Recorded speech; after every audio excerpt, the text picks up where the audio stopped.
시청자 여러분 안녕하셨습니까? 한동안 평안하셨는지요? 오늘은 제가 지난번에 이어서 여러분들이 궁금해하시는 Q&A 시간인데요. 상당히 안타까운 사연입니다. 이분은 제 구독자시면서 또 제 멤버시고요. 정말 이분이 올려주신 그 질문을 읽는데 참 가슴이 아팠습니다. 얼마나 고생이 심하셨을까. 자, 이분이 쓴 그 글을 제가 좀 읽어볼게요. 답변 부탁드립니다. 좋은 정보 감사드립니다. 너무 궁금해서 그러는데요. 20살 때 혈압이 높아서 대학병원에서, 그러니까 이분은 20대에 고혈압 진단을 받은 거예요. 그래서 어떤 모 대학병원에서 검사를 받았는데 검사 후 알도스테론증이라고 해서 약물치료 스피라놀렉톤 1년 후 수술적 부신 절제술을 했습니다. 자, 알도스테론 혈증이라는 게 굉장히 중요하죠. 제가 예전에 완치할 수 있는 고혈압이 있다는 제 강의 있죠. 거기에 보면은 부신에서 어떤 종양이 생겨서 알도스테론이라고 하는 호르몬을 많이 만들면 그 알도스테론이 나트륨의 제흡수를 신장에서 증가시켜서 어떻게 되죠? 우리 몸에 혈압이 올라가고 또 반면에 칼륨은 많이 내보내게 돼서 저칼륨 혈증이 온다고 제가 말씀드렸죠. 그래서 이런 경우에는 그 부신에 있는 종양을 제거하는 수술을 받으면은 그 고혈압이 완치가 될 수 있다고 제가 말씀을 드렸어요. 그래서 이분이 스피라놀렉톤이라는 약을 1년 동안 치료했는데 이 약은 바로 알도스테론의 작용을 억제하는 약이죠. 이분이 알도스테론 혈증, 즉 혈중 알도스테론이 높다는 거죠. 부신에 있는 어떤 종양이 이 알도스테론을 많이 만들어가지고 혈압이 올라간 거죠. 20대의 고혈압은 흔치가 않은데 그래서 이 젊은 나이에 고혈압이 온 거고 그래서 선생님이 처음엔 내과적인 약물 치료를 했어요. 스피라놀렉톤. 예, 저도 이 약 많이 씁니다. 저도 이 알도스테론 혈증 환자들이 좀 있거든요. 이분들한테 스피라놀렉톤 쓰면 혈압은 많이 좋아집니다. 근데 가장 궁극적인 치료는 부신에 있는 그 종양을 제거하는 거죠. 근데 제가 상당히 이 글을 읽으면 특이한 게 이분이 수술적 부신 절제술을 했습니다라고만 나와 있지 종양을 제거했단 말은 없더라고요. 근데 여기 보니까 이분이 조직검사상 흑색종이었다고 했었고요. 흑색종이래요.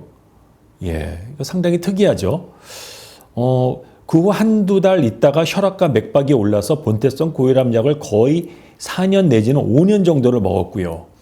즉 그 말은 수술을 했는데도 혈압과 맥박이 조절이 안 됐다는 얘기고 혈압과 맥박이 좋아지지 않아서 그러니까 혈압이 조절이 안 되는 거죠. 계속 검사만 주구장창했습니다. 야, 4, 5년 동안 그래서 수술을 하면은 좋아질 줄 알고 수술을 했는데 보니까 조직 검사는 흑색종이래. 흑색종에서 알도스테론을 만드는 경우는 제가 한 번도 들은 적이 없거든요. 그러면은 야, 부신 절제술을 해서 혈압이 좋아질 줄 알았는데 좋아지지 않아서 4, 5년간 약물을 먹고 혈압 조절이 전혀 안 되고 검사만 주구장창 하다가 계속 약물만 바꾸며 맥박 전국도 절제술을 2년 전 했습니다. 그러니까 고혈압이 너무 심해서 이런 것까지 한 거죠. 그것도 그때뿐이고 다시 오르더군요. 야, 참 이걸 보는데 20대에 이분이 얼마나 고생을 하셨을까. 20대 한참 그 청춘이 아닙니까? 데이트도 하고 막 그래야 되는데 야, 도대체 수술을 몇 번을 한 거야. 했는데도 치료가 안 되고 야, 그래서 또 약물 치료 중 계속 소견이 없고 정상이었다가 주치의가 알도스테론 수치가 높고 저칼륨 혈증이라고 하셨고 부신 양성 종양이라고 하시더군요. 그러니까 다시 옛날 그걸로 돌아간 거네. 처음에도 알도스테론 혈증이라고 해서 수술을 했는데 보니까 흑색종이 나왔어. 그리고 좋아지지 않았고 근데 계속 알도스테론 수치가 높고 저칼슘 혈증이가 뭐예요? 수술하지 않은 그 다른 쪽에 양성 종양이 있는데 거기서 알도스테론이 나왔던 거지. 그러니까 알도스테론의 그 범위는 바로 그쪽 부신이라고 볼 수 있는 건데 그래서 3개월 후 CT 찍자고 하셨는데 이번에는 종양만 제거한다고. 즉 부신을 다 절제하는 게 아니라 부신에 있는 그 종양만 제거한다는 거거든요. 근데 이분의 질문이 뭐냐? 제가 궁금한 건 이 치료를 꼭 해야 되는지요. 부신을 한쪽을 지금 제거했나 봐요. 완전 절제술을 한 것 같고 한쪽을 제거했는데도 알도스테론 수치가 높아질 수 있는지요? 예, 높아질 수 있죠. 그 부신이 두 개가 있잖아요. 근데 그 알도스테론을 만드는 종양이 있는 그 부신이 그대로 있다면은 예, 알도스테론 혈증이 높아질 수 있죠. 그러니까 첫 번째 때는 그 부신은 사실 알도스테론 혈증을 일으키는 부신이 아니었어. 알고 보니까 그 양성 종양은 그 다른 쪽 그 부신이었다는 그 얘기죠. 지금 그 얘기하는 거고 만일 치료를 안 하면 어떻게 되는지요? 혈압은 본태성 고혈압 약 먹을 때는 170 정도 되고요. 맥박은 120, 130. 맥박이 상당히 빠르네요. 스피라놀렉톤을 먹으니까 혈압은 140, 150으로 떨어지는데 맥박은 비슷비슷하시더라고요.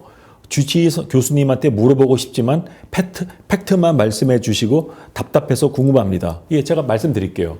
저는 그 주치의 선생님의 말씀이 맞다고 봅니다. 이런 경우에는 이제 우리가 확실히 알잖아요. 그쪽 부신에 있는 그 종양이 알도스테론을 만든다는 거 알잖아요. 왜냐면 저번 때 그거 뗐는데 치료가 안 됐잖아. 그 말은 뭐냐? 그쪽 부신에서 알도스테론을 많이 만든 게 아니었어. 알도스테론을 비정상적으로 많이 만드는 종양이 있는 그 부신이 지금 그 수술하지 않은 쪽에 있는 그 부신이죠. 거기에 좀 종양이 발견됐다는 얘기죠. 여기 CT 찍자고 하셨고 종양만 제거한다고 말한 걸 볼 때 거기 종양이 발견됐다는 거죠. 예. 저는 이 수술을 하는 게 맞다고 보고요. 그 교수님이 저는 그 치료를 하는 거라고 봅니다. 예, 그럴 때가 많죠. 아주 드물긴 하지만, 부신 양쪽에 종양이 다 있는 경우도 있고, 그렇게 해서 양쪽에서 다 나온 그 알도스테론이 나오는 경우도 있고, 둘 중에 하나인 경우도 있다고 합니다. 그래서 이런 경우에는 수술을 하면 좋아질 수 있고요. 제 아는 지인도 이거 수술하고 나서 이분은 약을 완전히 다 끊었어요. 20대면은 굉장히 젊은 나이죠. 그리고 스피라놀락톤을 오래 먹게 되면 이게 부작용이 뭐냐면은, 그 남성 호르몬을 억제해가지고 남자들이 그 유방이 여자처럼 되는 가이네코마스티아라는 병이 올 수가 있거든요.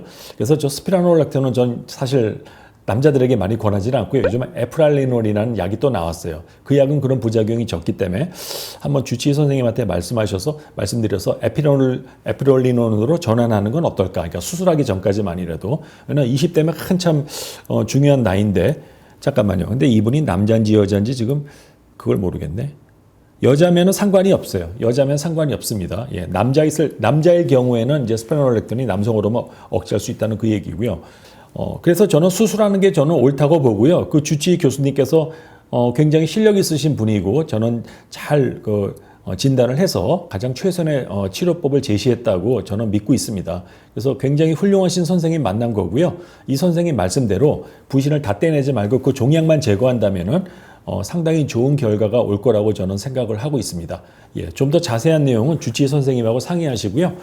주치의 선생님께서 굉장히 잘 정해주신 거고, 제 환자들 제 증례를 볼 때 수술하신 분들 거의 다 좋아졌어요. 다 좋아지셨고, 거의 대부분 약은 끊게 되더라고요. 약을 못 끊게 되더라도 상당히 그 도즈가 주는 걸 제가 봤거든요. 그리고 저칼륨 혈증 굉장히 위험하죠. 칼륨이 자꾸 떨어지게 되면 피 검사 자주 해야 되고 칼륨 보충제 써야 되는데 제 환자 중에 하나는 칼륨 약을 갖다 하루 4알 써도 조절이 안 됐는데 이거 수술하고 나가지고 완전히 정상화된 분도 있습니다. 그래서 저는 굉장히 좋은 인상을 받았고요. 부신에 있는 그런 양성 종양 절제술, 알도스테론 혈증이 확진됐다면은 예, 저는 가장 최선의 치료법이고요. 이것이 바로 고혈압을 완치할 수 있는 치료법이라고 보고 있습니다. 오늘 제 답변이 오늘 질문을 해주신 분에게 정말 도움이 됐으면 좋겠습니다. 감사합니다.